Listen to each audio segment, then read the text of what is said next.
Good evening everyone, শতাব্দীর কিচেনে আপনাদের সবাইকে স্বাগত জানাই। আজকের রেসিপি সুইট চিলি সস। শুধুমাত্র 5 থেকে 7 মিনিটের মধ্যে এই টেস্টি রেসিপিটি বাড়িতে বানিয়ে ফেলতে পারবেন। এই সসটি যে কোনো তেলে ভাজা, মোমো, চাউমিন এই সব কিছুর সাথে অসাধারণ লাগে। আশা করি আপনাদের এই রেসিপিটি ভীষণই পছন্দ হবে। তাহলে চলুন শুরু করা যাক আজকের এই সহজ এবং সুস্বাদু রেসিপি। প্রথমে প্যানের মধ্যে 1 চামচ সাদা তেল দিয়ে দেব। তেল গরম হয়ে গেলে দিয়ে দেব 1 চামচ রসুন। আমি রসুনটাকে গ্রেট করে নিয়েছি, আপনারা চাইলে বেটে নিতে পারেন। 1 চামচ আদা বাটা, 1 চামচ দিয়ে দেব চিলি ফ্লেক্স, দিয়ে একটু মিশিয়ে নেব। মিশিয়ে নিয়ে লো স্টিমে 30 to 40 সেকেন্ড হতে দেব। এবার দিয়ে দেব 1 চামচ কাশ্মীরি লঙ্কার গুঁড়ো, দিয়ে আবারও মিশিয়ে নেব।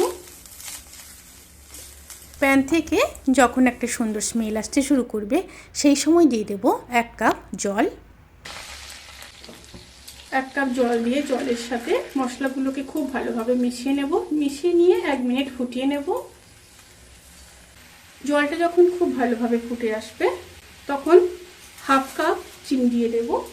এখানে চিনি প্রায় চামচ হিসাবে ধরলে 6 থেকে 7 চামচ। আর দিয়ে দেব খুব সামান্য লবণ। আবারও মিশিয়ে নেব। এবার খুব ভালোভাবে ফুটিয়ে নিতে হবে, প্রায় 1 মিনিট মতো। অবশ্যই স্টিমটা এই সময় লো টু মিডিয়ামে রাখবেন। সাথে দিয়ে দিয়েছি 3 চামচ ভিনিগার। ভিনিগারটা স্কিপ হয়ে গেছে। এবার খুব ভালোভাবে ফুটে এলে একটা বোলের মধ্যে 1 চামচ কর্নফ্লাওয়ার নিয়ে গুলে নেব। এবার সেই কর্নফ্লাওয়ার গুলা জলটা দিয়ে দেব।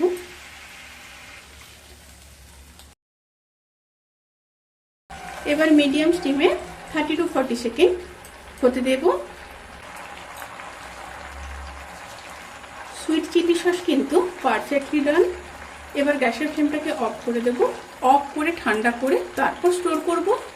রেসিপিটি কেমন লাগলো প্লিজ কমেন্ট করে জানাতে কিন্তু ভুলবেন না। যদি ভালো লেগে থাকে তাহলে সাবস্ক্রাইব করে পাশে থাকা বেল আইকন প্রেস করে নোটিফিকেশান অল করে রাখবেন। তাতে করে আমি যত রেসিপি দেব সমস্ত লিঙ্ক আপনাদের কাছে পৌঁছে যাবে।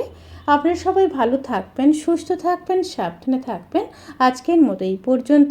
পরের ভিডিওর জন্য অপেক্ষা করুন। টাটা।